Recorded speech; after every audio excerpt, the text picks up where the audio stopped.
Shalom Aleichem à toutes et à tous.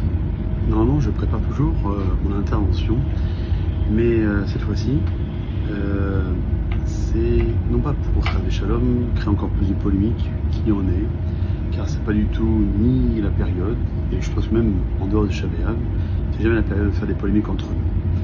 Il faut juste peut-être que ceux qui ont la fidélité de nous suivre sur ces réseaux-là, que la Torah n'est pas une seule facette. Shivim Panim la Torah. Il y a 70 façons de comprendre le message de la Torah. Et dans la Halacha, ça se retrouve aussi. Je fais allusion au fait que depuis quelques jours, il y a nombre de conférences, de cours, de vidéos qui se font parce que une polémique, qui n'en est pas une, a été dégagée il y a 2 jours ou 3 jours sur le moment auquel on peut finir le jeûne du 9 Av, qui serait valable aussi bien pour 17 Tammuz, Gedalia et Tevet, 10 Tevet. Dans Shulchan Aruch, il y a 2 opinions. Il y a l'opinion du Rabbi Yosef Karo, celui qui a écrit Shulchan Aruch pour les communautés séfarades, et lorsque à l'époque il n'y avait pas ni WhatsApp ni rien et tout, il y avait un autre Rav, Rabbi Moshe Isales, qu'on surnomme le Rama, qui lui aussi écrivait un Shulchan Aruch pour les communautés ashkénazes.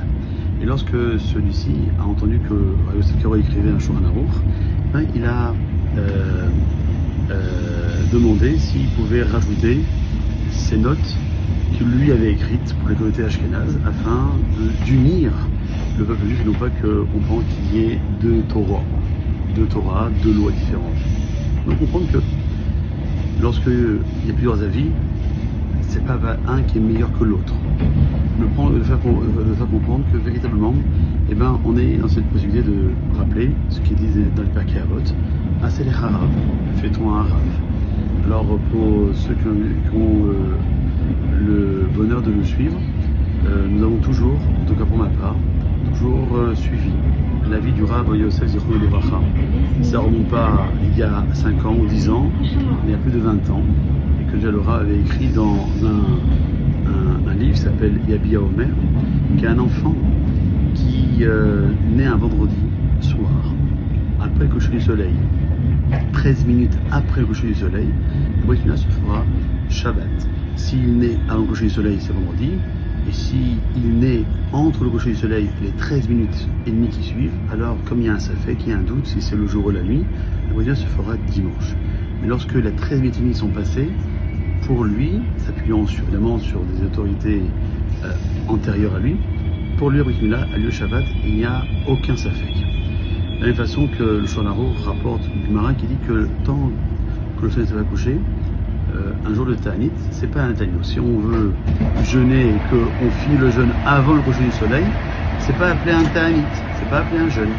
Par contre, dès que le soleil se couche, dépasser cette période des 13 minutes qui correspondent à Ben Hashemashot, qu'on traduit en français par le crépuscule, donc parce que c'est un Safekium, c'est on ne sait pas si cette journée correspond à la journée qui est passée, aux journées qui va arriver, alors on attend. Mais 13 minutes après sont passées, pour lui, il n'y a aucun problème de pouvoir casser le jeûne, car en plus c'est un jeûne des Rabbanan, à la différence de Kippour, qui lui est un jeûne de la Torah, donc on attendra comme la fin de Shabbat, voire même selon l'avis de Rabbi Nouta.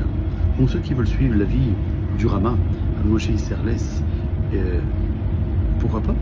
Mais pour celui qui reste, qui est séfarade et qui va suivre l'avis du Shulchan Aruch, alors il n'aura aucun problème de s'appuyer sur l'avis du Shulchan Aruch et que le Rav Yosef a répété.